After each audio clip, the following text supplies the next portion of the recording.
In this video, I'm going to show you step-by-step instructions on how to replace the back cover on the iPhone 16. To begin, make sure that your device is powered down. Next, take a pentalobe screwdriver and remove the two bottom screws either side of the lightning connector. Sorry, USB-C connector on this model. My bad. So unlike other iPhones where the back cover is almost welded on, the iPhone 16 back cover is removable.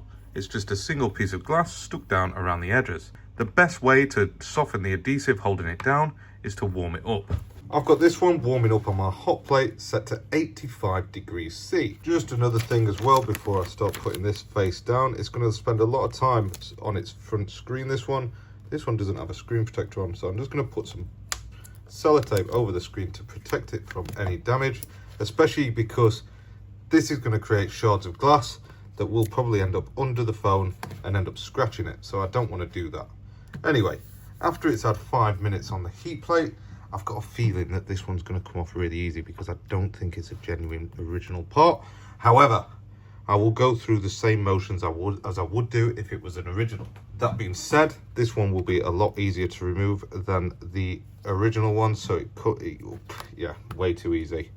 Sorry if this is a bad explanation, but you're going to take the single-sided razor blade and you're going to press it into the gap between the back glass and the mid-frame chassis, push down, then pry upwards. You're going to notice it lift up, and then you're going to take a guitar pick like this one and then insert it into the gap. This one's way too easy to remove because it's been stuck down poorly. That's probably why it's broken again. However, if you are removing this for the first time and there's lots of broken glass, just beware that it's an absolute pain in the ass.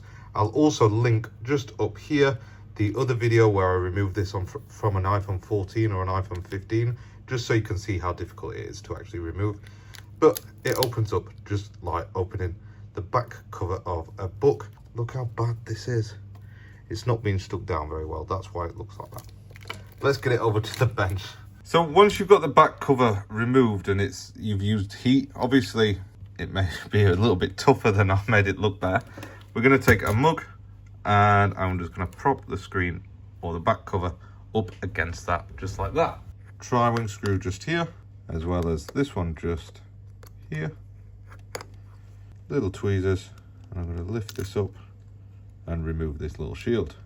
Next, it's going to be a good idea to disconnect the power, which is this one just here, it's for the battery, and then we're going to disconnect this guy just here, and that is all we need to do. Next time I get one of these in for repair, I'm going to re-record this video because this is not going to be a very accurate representation of the actual repair, because somebody's used double-sided tape, which is the same sort of thing that we're going to use to stick the new back cover down, but this is like just some cheap Tessa tape equivalent, and it's shocking. But what I am going to do is just protect these cameras with a little bit of low-tech tape. So just going to put that over there just to keep the dust down. I'm going to get under this really bad tape. Oh man. So that's it, just a little bit of poor quality double-sided tape. It's not been cleaned up very well. Well, if it has been cleaned up, it's got mucky again. In your case, if this is the original back cover that you're replacing, this adhesive is going to be a bit tougher than the one I'm removing. That's the best way to describe it.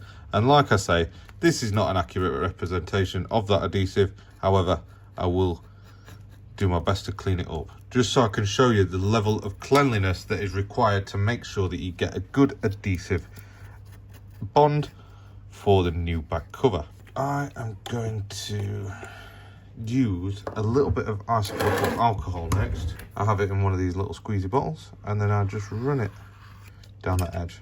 I then use one of these little horsehair brushes and just really get into the nook and cranny of that edge, making sure I get as much of the muck out as I possibly can.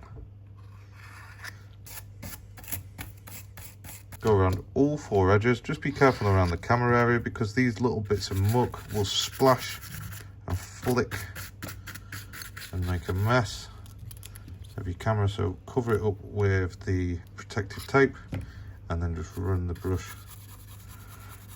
a little bit like that. Because I've got the tape over it, it's okay to put my thumb over it. I really don't advise sticking your fingers onto cameras unless there's something covering it up. But that looks pretty clean now. Let's have a look at our part. I don't know if it comes with the flash or not. I don't think it does. So we're gonna have to do a little bit of work. Look. Oh, hang on. It comes with the flash and it comes with an adhesive. So, by flash. Oh, it even comes with a little protective case. Look at that. Beautiful, beautiful, beautiful. So this is a pull, grade A pull. It's really good condition. And it includes the flash, the wireless charging coil, and the rear microphone, I guess. Yeah, rear mic's on this bit here, I think. I don't know. If yours doesn't include this, you need to remove that screw there and then peel this guy off. You can see that somebody stuck it down with some tape before. Maybe it was JAIA. We don't know, but this is going in the bin. Maybe I'll keep that flash. Long and short of it is now just reversing the steps that we took. But instead of scraping the edges, we're going to stick on one of these little back cover adhesive things. Hang on, is there a bit of glue left there? Like I say, we want to make sure it's clean, very clean. So stick it down in this corner. Actually, you know what, right? I've noticed that I've done something wrong. You see that corner there? That sits a little bit lower. So starting off in this corner now, top right corner, and then allowing the adhesive to sit, because that corner doesn't sit tight up to there. Can you see that? It doesn't sit tight. It's got a little kick in there, a little kink. So just make sure that you line it up in the top right corner first. That's like almost one of my trademark things that I say. Line it up in the top left corner and then follow it down the left hand edge. But instead now, we're going to line it up in the top right corner, follow it down the right hand edge, and then rub it in all the way around. Look at that. Now we're going to peel off the guide film, leaving behind just that little blue film ready to remove in a very short while. And now we're going to offer up and try to reconnect.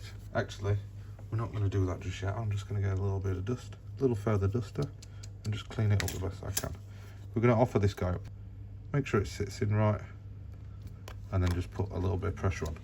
One thing to note, let me just tell you something what will happen if you turn the phone on and this guy is not connected. If that's not connected right, the phone will 3-minute boot loop. It'll turn off every 3 minutes. There's some kind of thermal sensor in the back of this that will turn the phone off if it gets too hot. Don't get caught out by that and go down a rabbit hole of trying to figure out what's wrong with it, because that's what it is probably. Next, anyway, this little guy goes back on there. It's got like some weird hooky way of going on. I think we've got it. It's strange how these iPhones have started using these like little hook attachments nowadays. I guess that's in favour of less screws for self-repair, I guess. Interesting. I find them more difficult to navigate than putting some screws in, but each to their own. Apple obviously thinks different.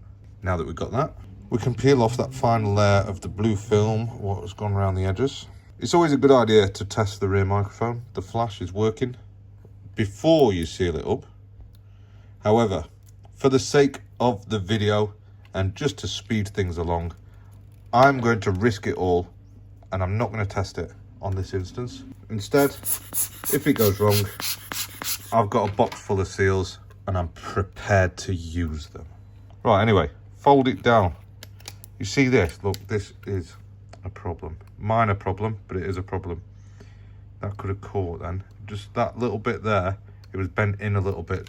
Probably just from transportation or packaging or the factory that it's come from. Just make sure that it's pointing down. Another one, look. I think it's fuller than this one. I should have checked that before. Let's make a mental note to check these next time.